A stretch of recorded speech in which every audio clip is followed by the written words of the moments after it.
आज से 5000 साल पहले, जब न कोई बिजली थी, न मोबाइल, न इंटरनेट, उस समय भारत की धरती पर एक ऐसी सभ्यता मौजूद थी, द हरप्पन सिविलाइजेशन, यानी सिंधु घाटी सभ्यता। उस सभ्यता में न कोई राजा था, न कोई युद्ध हुआ, न ही कोई ऊंच नीच का झगड़ा। लेकिन फिर भी वो लोग ऐसी तकनीकों का इस्तेमाल कर रहे थे जो आज के इंजीनियर और वैज्ञानिक भी देखकर हैरान हैं। उनके शहरों में अंडरग्राउंड ड्रेनेज सिस्टम था, हर घर में प्राइवेट बाथरूम और टॉयलेट था, छतों पर रेन वाटर हार्वेस्टिंग होती थी और शहरों की प्लानिंग एकदम साइंटिफिक तरीके से की गई थी।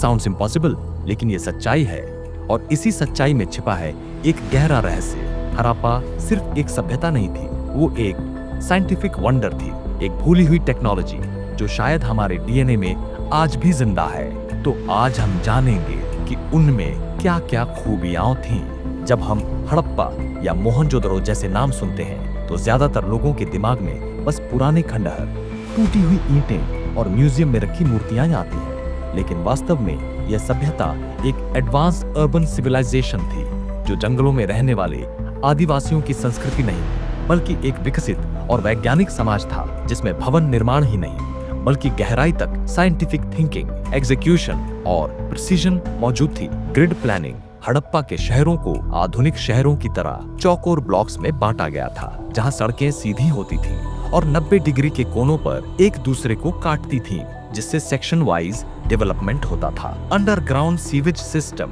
हर घर से निकलने वाला गंदा पानी भूमिगत ब्रिक लाइंड नालियों से गुजरता था, जिनमें इंस्पेक्शन चेम्बर्स होते थे। रेन वाटर हार्वेस्टिंग, बारिश का पानी छतों से इकट्ठा होकर रिजर्वॉयर्स तक पहुंचता था, एक सुनियोजित प्रणाली के माध्यम से। स्टैंडर्डाइज्ड ब्रिक्स, हड़प्पा की ईंटों का रेशियो पूरी तरह स्टैंडर्ड था, 1:4, जो आज भी सबसे मजबूत और एफिशिएंट माना जाता है। तो क्या हड़प्पन्स सिर्फ अच्छे कारीगर थे या वे ऐसे वैज्ञानिक थे जिनका ज्ञान आज भी हमारी सोच से बहुत आगे है? हड़प्पन सभ्यता की सबसे अनोखी विशेषता उनका सिटी लेआउट था, जो आधुनिक इंजीनियरिंग से भी ज्यादा एडवांस, सिमेट्रिकल और प्रिसाइज अलाइनमेंट पर आधारित था।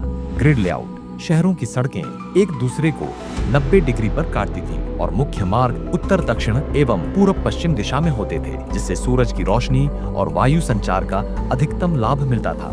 अर्बन डिवीजन, धोलावीरा जैसे शहर को अपर टाउन, मिडिल टाउन और लोअर टाउन में बांटा गया था, जिसे कुछ विद्वान स्वर्ग, पृथ्वी और पाताल का प्रतीक मानते हैं। कॉस्मिक अलाइनमेंट, मोहनजोदड़ो जैसे शहरों को अल्देबरन यानी रोहिणी तारे की दिशा में प्लान किया गया था, जो वैदिक परंपरा में शुभता और नई शुरुआत का प्रतीक है। कुछ इतिहासकारों का मानना है कि हड़प्पन शहरों की योजना वैदिक ब्रह्मांडीय सिद्धांतों पर आधारित थी, जिससे स्पष्ट होता है कि हड़प्पन्स लिविंग एनर्जी ग्रिड्स बना रहे थे, केवल भवन नहीं। जहां आज की महानगरों में थोड़ी सी बारिश में जल भराव हो जाता है, वहीं हड़प्पा में जल की हर बूंद को साइंटिफिकली मैनेज किया जाता था, जो उनकी विजनरी तकनीकों का प्रमाण है। अंडरग्राउंड ड्रेनेज सिस्टम, हर घर से वेस्ट वाटर ढलान युक्त पाइपों द्वारा ब्रिक लाइंड भूमिगत नालियों में जाता था, जिनमें नियमित अंतराल पर इंस्पेक्शन होल्स और एक्सेस चेम्बर्स होते थे।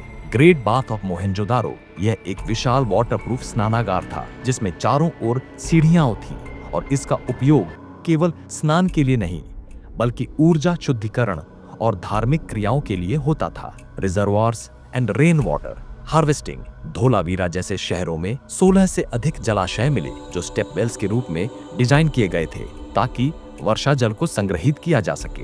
हाइड्रो अकूस्टिक साइंस, कुछ शोधों के अनुसार इन जल संरचनाओं की डिजाइन मंत्रोच्चारण के साथ रेजोनेंस उत्पन्न करती थी, जिससे मानसिक, शारीरिक और आत्मिक हीलिंग संभव होती थी। यह सिद्ध करता है कि हड़प्पन्स जल को सिर्फ संसाधन नहीं बल्कि ऊर्जा और जीवन का स्रोत मानते थे। आज जहां मॉडर्न बिल्डिंग्स छोटे भूकंप में गिर जाती हैं, वहीं हड़प्पन आर्किटेक्चर सदियों बाद भी मजबूती से खड़ा है। यह दर्शाता है कि एंशिएंट टेक्नोलॉजी केवल टिकाऊ नहीं बल्कि इंटेलिजेंट भी थी। स्टैंडर्डाइज्ड ब्रिक्स, हड़प्पा में प्रयुक्त ईंटों का अनुपात 1:4 था, जो स्ट्रक्चर को संतुलन और मजबूती देता था। नो सीमेंट, नो स्टील, इन ईंटों को जोड़ने के लिए सीमेंट या स्टील का उपयोग नहीं किया गया था। केवल मिट्टी या गोबर मिट्टी के लेप या फिर ईंटों की वेट और इंटरलॉकिंग से इंटायर स्ट्रक्चर बनाया गया। अर्थक्वेक रेजिस्टेंट डिजाइन, कई इमारतों में ईंटों को रिवर्स्ड ई या जिगजैग पैटर्न में रखा गया था ताकि भूकंप की एनर्जी अब्सॉर्ब होकर फैल जाए और स्ट्रक्चर सुरक्षित रहे। ड्राई स्टोन मेसनरी, धोलावीरा में पत्थरों से बनी दीवारें बिना किसी एडहेसिव के केवल प्रेशर और परफेक्ट बैलेंसिंग से खड़ी की गई थीं, जो आज भी खड़ी हैं और Himalayan villages of Japanese engineering से मेल खाती हैं। हड़प्पन सभ्यता ब्रॉन्ज एज में प्रवेश कर ही नहीं गई थी, बल्कि उन्होंने उसे परिभाषित किया और एक न्यू साइंटिफिक स्टैंडर्ड स्थापित किया। ब्रॉन्ज डांसिंग गर्ल मोहनजोदड़ो से मिली यह 10 सेंटीमीटर की मूर्ति लॉस्ट वैक्स कास्टिंग टेक्निक से बनाई गई थी, जिसकी फिनेस आज के कई मॉडर्न प्रिंटर्स भी नहीं दे सकते। अलॉय नॉलेज, लोथल और कालीबंगा से मिले औजारों में कॉपर और जिंक के प्रिसाइज रेशियो मिले, जिससे पीतल यानी ब्रास बना। यह दर्शाता है कि उन्हें मिश्र धातुओं की साइंटिफिक केमिस्ट्री का पूरा ज्ञान था। एनर्जी इन्फ्यूज मेटल्स, कुछ पुरातत्वविदों का मानना है कि धातुओं का उपयोग केवल औजारों के लिए नहीं, बल्कि ऊर्जा, स्वास्थ्य और संतुलन के लिए भी होता था, जैसे आज हम मैग्नेटिक ब्रेसलेट्स या कॉपर रिंग्स का उपयोग करते हैं। हड़प्पन सिविलाइजेशन का सबसे बड़ा रहस्य सिंधु लिपि आज भी अनसुलझा है और यह एक अत्यंत सिंबॉलिक और कोडेड सिस्टम था जिसे कोई भी पूरी तरह डिकोड नहीं कर पाया है। 400 से अधिक डिस्टिंक्ट सिंबल्स जैसे मछली, वृत्त, पत्तियां आदि आमतौर पर पत्थर, मिट्टी और लकड़ी पर उकेरे जाते थे। यह लिपि फोनेटिक नहीं बल्कि सीमांटिक थी। एक चिन्ह एक संपूर्ण विचार दर्शाता था। कुछ विशेषज्ञों का मानना है कि इन चिन्हों को एक विशेष स्वर या फ्रीक्वेंसी में बोला जाए तो यह सोनिक रेजोनेंस उत्पन्न करते हैं, जिससे हीलिंग या ट्रांसफॉर्मेशन संभव है। धौलावीरा साइन बोर्ड 10 चिन्हों वाला वुडन बोर्ड, जिसे विश्व का पहला पब्लिक डिस्प्ले बोर्ड माना जाता है। क्या यह एंशिएंट क्यूआर कोड सिस्टम नहीं था? हड़प्पन आर्किटेक्चर में साउंड का उपयोग केवल संवाद नहीं बल्कि डिजाइन और हीलिंग के लिए किया गया था, जो उन्हें नाद योग और आधुनिक अकूस्टिक्स का जनक बनाता है। धौलावीरा में डोम शेप्ड स्ट्रक्चर्स में व्यक्ति की आवाज बिना किसी उपकरण के 40 से 50 मीटर तक गूंजती थी। इसका अकूस्टिक डिजाइन बिल्कुल नेचुरल था। रेजोनेंस को उत्पन्न करने के लिए विशेष एंगल्स और सामग्री का उपयोग किया गया था, जो आज ऑडिटोरियम्स में उपयोग होता है। कई विद्वानों का मानना है कि हड़प्पन्स मंत्र, शंख ध्वनि और सोनिक वाइब्रेशंस द्वारा फ्रीक्वेंसी बेस्ड हीलिंग करते थे। न्यूरोसाइंस भी मानता है कि विशेष साउंड वेव्स मस्तिष्क को रिवायर कर सकती हैं। 2019 में राखी गढ़ी से मिले स्केलेटन्स पर डीएनए एनालिसिस किया गया, जिससे यह सिद्ध हुआ कि हड़प्पन लोग आधुनिक भारतीयों के पूर्वज हैं और उनमें किसी फॉरेन या एरियन इन्वेजन एंसेस्ट्री के ट्रेसेस नहीं मिले। यह खोज उस एरियन इन्वेजन थ्योरी को सीधी चुनौती देती है, जो भारत की संस्कृति को बाहरी प्रभाव बताती है।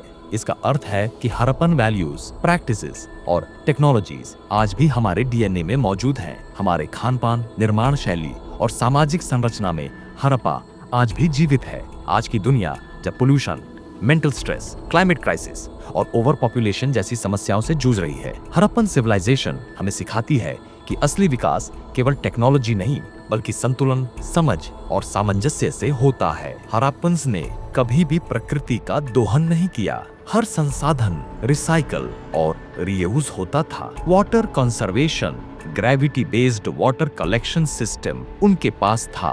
बिना किसी मशीन के स्मार्ट अर्बन प्लानिंग, नॉइज और ट्रैफिक फ्री शहर बनाए गए, जो लोगों की जरूरतों के अनुसार डिजाइन किए गए थे। कॉन्फ्लिक्ट फ्री सोसाइटी, कोई युद्ध, किला या हथियार नहीं, एक शांति प्रिय सहयोगपूर्ण समाज। होलिस्टिक हेल्थ, साउंड हीलिंग, शुद्ध वातावरण, स्नान गृह और मानसिक स्वास्थ्य पर आधारित हेल्थ सिस्टम, जिसमें बॉडी, माइंड और स्पिरिट तीनों की देखभाल होती थी।